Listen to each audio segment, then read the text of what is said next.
Čia Viduržemio jūros regione vadinama Sinžyru. Žinot, kas čia per vaisiai? Žinot ką? Viena taisyklė, kad pasaulis visada prasideda nuo jūsų.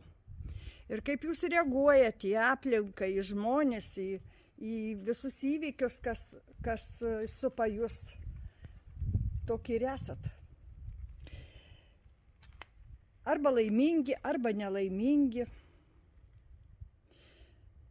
Kokį įsileidi pasaulį, kokius žmonės įsileidi į savo gyvenimą, toks ir tavo pasaulis tampa.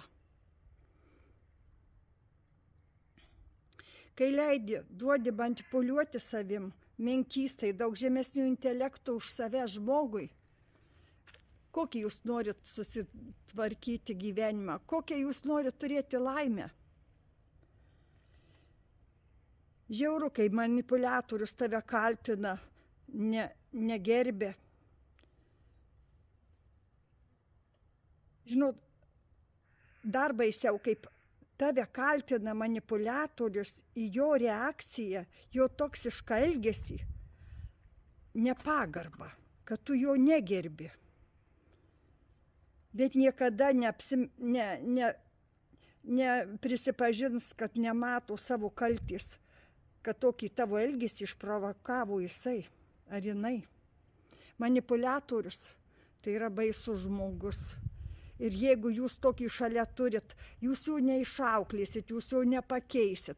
Jisai liks toksai, mėlėjai, ir jo tokia yra esmė, jau tokie charakteris, tokie, jie nepakeičiami.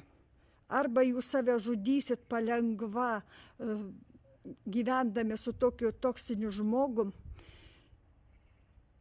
kuris elgsis bet kaip, bet šlykščiai, nepagarbiai, įžeidiniais, tyčiosis, bet neduok Dieve, kad reaguosi jį šitą ar priekaištausi, būsi pats apkaltintas nepagarbą, šlykščiu elgesiu ir neturėjimu intelekto, bet kokiu. Tai labai būdinga dar ir narcizams tiems.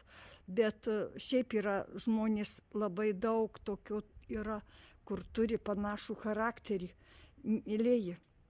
Tai egoistai, jų nepakeisit, bėkit nuo tokių žmonių, kuo toliau, saugokit savo sveikatą, nebūsit niekada laimingi. Jūs galvojat, kad jūs angelų širdis pakeis ką nors? Ne, niekada nepakeis. Nepakeisit tokio žmogaus. Jį gali tik likimas taip atitalžyt, kad jis pats pasikeis.